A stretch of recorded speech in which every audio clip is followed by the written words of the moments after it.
মজা আছে, ওখানে প্লেস অফ বার্থ লেখা থাকে। পুলিশ ভেরিফিকেশন করে কিভাবে পুলিশ ভেরিফিকেশন হয়, যে পুলিশই জানে আর যে করায় সেই জানে। পুলিশ ভেরিফিকেশন করে পাসপোর্ট আপনি পেয়েছেন, তাই তো? তাহলে আমার প্লেস অফ বার্থ ইন্ডিয়ায় লেখা আছে। কিন্তু সরকার তো জানে আপনি বাংলাদেশের রিফিউজি, সেটা মেনে নিচ্ছে, সব কাগজ মেনে নিচ্ছে। আপনি কি করবেন? ওই পাসপোর্টটা আপাতত আপনার কাছে থাকবে, ওটা নাড়াচাড়া করাবো, ঘুমিয়ে থাকবে যতদিন পর্যন্ত আপনি নাগরিকত্ব সার্টিফিকেট পাচ্ছেন না ততদিন।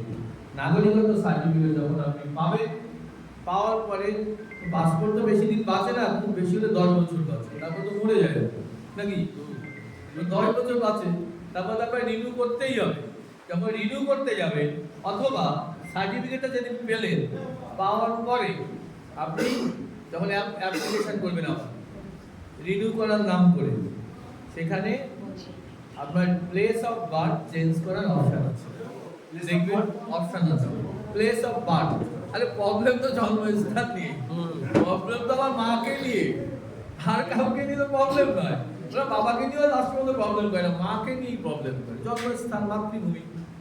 তাহলে আপনার জন্মস্থানটা ইন্ডিয়াতে লিখেছি বলেই তো পেয়েছিলাম, তখন আপনি ওই এই কাগজটা দিয়ে, এই সিটিজেনশিপ সার্টিফিকেটটা দিয়ে প্লেস অফ বার্থ চেঞ্জ করার অ্যাপ্লিকেশন করবেন।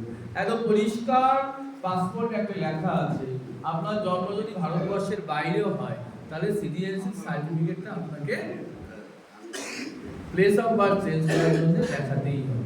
তা সে তো আমাদের সিটিজেনশিপ সার্টিফিকেট হয়ে গেল, সেটা আমরা দেখিয়ে দেবো, তাহলে প্লেস অফ বার্থ চেঞ্জ হবে, তাহলে পাসপোর্টের কোনো প্রবলেম হলো না, আর যা আছে তা তো থেকেই যাবে। আমি কি বোঝাতে পেরেছি? বেশ, এবার আমাদের ম্যাডাম বলেই ফেলেছেন যে আপনি তো এত কথা বললেন, পাবো কি করে, কি কাগজ লাগবে, সেটা আসল জায়গা।